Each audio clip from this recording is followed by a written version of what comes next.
जैसे जैसे दुनिया में प्रोग्रेस हो रही है, हंगर और पॉवर्टी को दूर करके वर्ल्ड एक अच्छी लाइफ की ओर बढ़ रहा है। इसका अंदाजा आप इस बात से लगा सकते हैं कि आज थर्ड वर्ल्ड कही जाने वाली कंट्रीज में भी 10 में से एक इंसान खुद की कार खरीदने की सोच रहा है, जिसकी वजह से व्हीकल मैन्युफैक्चरिंग इंडस्ट्री में लगातार बूस्ट देखने को मिलता है। मगर क्या आपने कभी सोचा है कि कार, बाइक और बाकी के व्हीकल में इस्तेमाल किए जाने वाले वेस्ट मटेरियल जैसे टायर आखिर कहाँ जाते हैं? क्योंकि बाकी चीजों की तो रिसाइकलिंग हो जाती है, लेकिन टायर ऐसे होते हैं जिन्हें रिसाइकिल करना अपने आप में ही काफी खतरनाक होता है। और अगर बात की जाए इनकी लाइफ की, तो एक नॉर्मल टायर 30 से 40 हजार किलोमीटर तक ही चलते हैं। उसके बाद ये किसी काम के नहीं रहते, साथ ही इन्हें रिसाइकिल भी नहीं किया जाता। तो फिर ये आखिर कहाँ जाते हैं? वैसे आपने सड़क पर चलते हुए या फिर खाली प्लॉट में काफी टायर्स को पड़े हुए देखा होगा, जिनमें पानी भर जाता है और ये बीमारी फैलाने वाले हजारों लाखों मॉस्किटोज का गेस्ट हाउस बन जाते हैं। मगर क्या आप जानते हैं कि दुनिया में एक देश ऐसा भी है जहां टायर का सबसे बड़ा ग्रेवयार्ड था? इतना बड़ा कि आप इसे स्पेस से भी देख सकते थे, क्योंकि इसने दुनिया भर से पैसे देकर पुराने टायर को खरीदा था। मगर सोचने वाली बात है कि आखिर ये देश ऐसा क्यों कर रहा था? इसने क्यों इतने ज्यादा टायर्स को इकट्ठा किया कि ये उसी के लिए प्रॉब्लम बन गए? यकीन मानिए, इस देश का नाम सुनकर आपके होश उड़ जाएंगे और आप सोचने पर मजबूर हो जाएंगे कि इतना अमीर और डेवलप्ड देश होने के बावजूद यहाँ पर ऐसा क्यों किया जा रहा था। पर पूरी कहानी जानने के लिए आपको हमारी वीडियो को पूरा देखना होगा। चलिए शुरू करते हैं। अगर टायर्स की बात की जाए तो पूरी दुनिया में हर साल 150 करोड़ टायर्स को प्रोड्यूस किया जाता है। वहीं हर साल खराब होने वाले टायर्स की क्वांटिटी भी बहुत बड़ी होती है। अगर इस नंबर को ब्रेक डाउन किया जाए तो इस क्वांटिटी का अंदाजा इस बात से लगा सकते हैं कि हर एक मिनट में लगभग 2850 गाड़ियों के टायर्स खराब होते हैं। जबकि यहाँ पर हमने टू व्हीलर की तो बात ही नहीं की। मगर प्रॉब्लम टायर का प्रोड्यूस होना या खराब होना नहीं, बल्कि खराब होने के बाद का तरीका है। असल में ऐसा इसलिए क्योंकि इसके बाद में इन टायर्स को ऐसे ही कहीं पर भी डंप कर दिया जाता है। अगर बात की जाए दुनिया के सबसे बड़े टायर्स डंपिंग ग्रेवयार्ड की, तो ये कुवैत में है, क्योंकि यहाँ पर पिछले 30 साल से दुनिया भर के यूज्ड टायर्स को इकट्ठा किया जा रहा था। इसकी वजह से ये एक ऐसा ग्रेवयार्ड बन गया था जिसे स्पेस से भी देखा जा सकता है, क्योंकि ये हजारों एकड़ में फैला हुआ था। मगर सवाल अभी भी वहीं का वहीं है कि कुवैत, जिसे दुनिया के अमीर देशों में शामिल किया जाता है, यहाँ पर इसका क्या काम था? और आखिर कुवैत पिछले 30 साल से यहाँ पर यूज्ड टायर्स को इकट्ठा क्यों कर रहा था? आखिरकार वो इन टायर्स को किस चीज में इस्तेमाल करने की सोच रहा था? क्योंकि टायर्स को तो रिसाइकिल भी नहीं किया जा सकता। ऐसा इसलिए क्योंकि रिसाइकिल्ड मटेरियल को सिंपली मेल्ट करके वापस इस्तेमाल किया जा सकता है, मगर टायर्स रबर और सल्फर को मिलाकर बनाए जाते हैं, इसलिए इस टायर मेकिंग प्रोसेस को रिवर्स नहीं किया जा सकता। हालांकि अगर ऐसा करने की कोशिश भी की जाए तो इन्हें रिसाइकिल करने से खतरनाक गैस निकलती है, जो एनवायरनमेंट के लिए बहुत ही ज्यादा हार्मफुल है। जबकि हम लोग पहले ही एनवायरनमेंट को इतना गंदा कर चुके हैं, जिसका नतीजा इस बार की गर्मियों में हम देख ही चुके हैं। टेम्परेचर 2 डिग्री तक इंक्रीज हो गया है, और अगर अब टायर्स को भी रिसाइकिल करने की कोशिश की गई तो इतनी खतरनाक गैस निकलेंगी कि एनवायरनमेंट और भी पॉल्यूटेड हो जाएगा। साथ ही ऐसा करना इलीगल भी है। इनफैक्ट यूरोप में तो यूज्ड टायर्स को कचरे में रखना भी लीगल नहीं माना जाता है।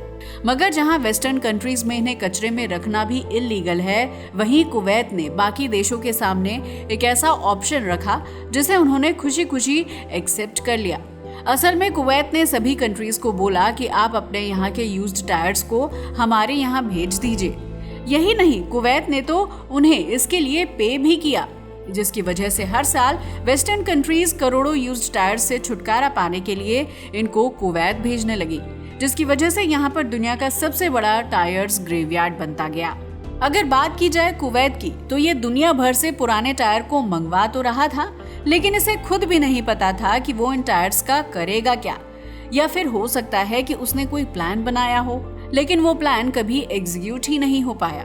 अगर बात की जाए इस वर्ल्ड्स बिगेस्ट टायर्स ग्रेवयार्ड की, तो ये कुवैत में मौजूद डेजर्ट के बीच 1000 स्क्वायर मीटर पर फैला हुआ था। यहाँ इतने टायर्स थे, इसका अंदाजा आप इस बात से लगा सकते हो कि यहाँ पर टायर्स को सिंगल लेयर में नहीं बल्कि 50 फीट तक बड़े बड़े गड्ढों में भरा गया था, जहाँ पर इनको लगातार डंप किया जा रहा था। वैसे क्या आप जानते हैं कि कुवैत इन टायर को खरीदने के लिए उन देश को कितना पैसा देता था? तो बताते चलें कि इस कचरे यानी इन यूज्ड टायर्स के 1000 किलो को कुवैत 1 दिनार में खरीदता था और फिर उन्हें लाकर यहाँ पर स्टोर कर देता था। कुवैत इस काम को बहुत साल से करता रहा था, जिसकी वजह से इसने देखते ही देखते एक ग्रेवयार्ड की शक्ल ले ली थी। अगर बात की जाए इन टायर्स डंपिंग एरिया की, तो कुवैत गवर्नमेंट ऑफिशियल्स के अकॉर्डिंग इस टायर्स डंपिंग एरिया में एक टाइम पर लगभग 7 करोड़ टायर्स थे।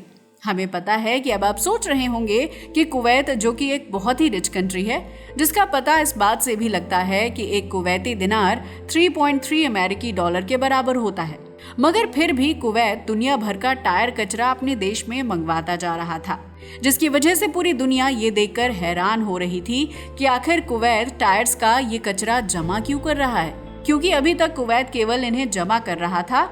वो इनका क्या करेगा, इसके बारे में किसी को उसने कुछ नहीं बताया था।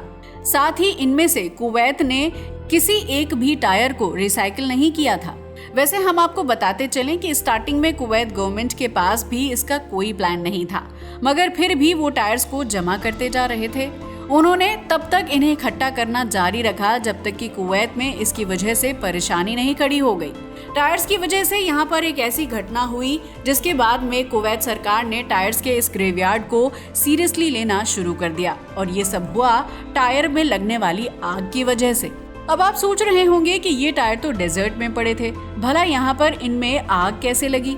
वेल, ये तो नहीं कहा जा सकता, लेकिन असल में 2012 से लेकर 2020 के बीच यहाँ पड़े हुए टायर्स में अपने आप ही आग लग जाती थी, जिसका रीजन यहाँ पड़ने वाली भयंकर गर्मी ही होता होगा। मगर यहाँ पर टायर्स अनगिनत मात्रा में पड़े हुए थे, जिसकी वजह से एक बार आग लगने के बाद अपने आप ही आग तेजी से फैल जाती थी, जिसे कंट्रोल करना भी मुश्किल हो जाता था।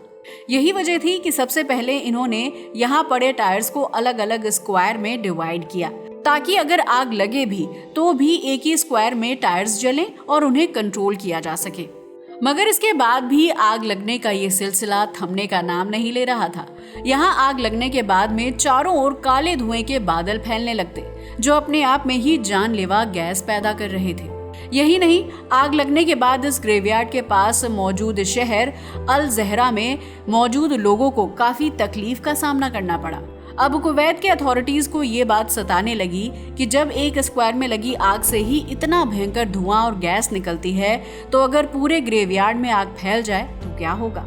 साथ ही यहाँ आग लगने की लगातार होने वाली घटनाओं को देखते हुए इंटरनेशनल कम्युनिटी का भी कुवैत पर प्रेशर पड़ना शुरू हो गया था, क्योंकि इससे निकलने वाली हानिकारक गैस एटमॉस्फेयर में अनफिल्टर रहती है, जिसका सीधा सीधा असर एनवायरनमेंट पर देखने को मिलता है। और फिर आखिरकार 2021 में कुवैत ने इन टायर्स को ठिकाने लगाने का फैसला कर ही लिया।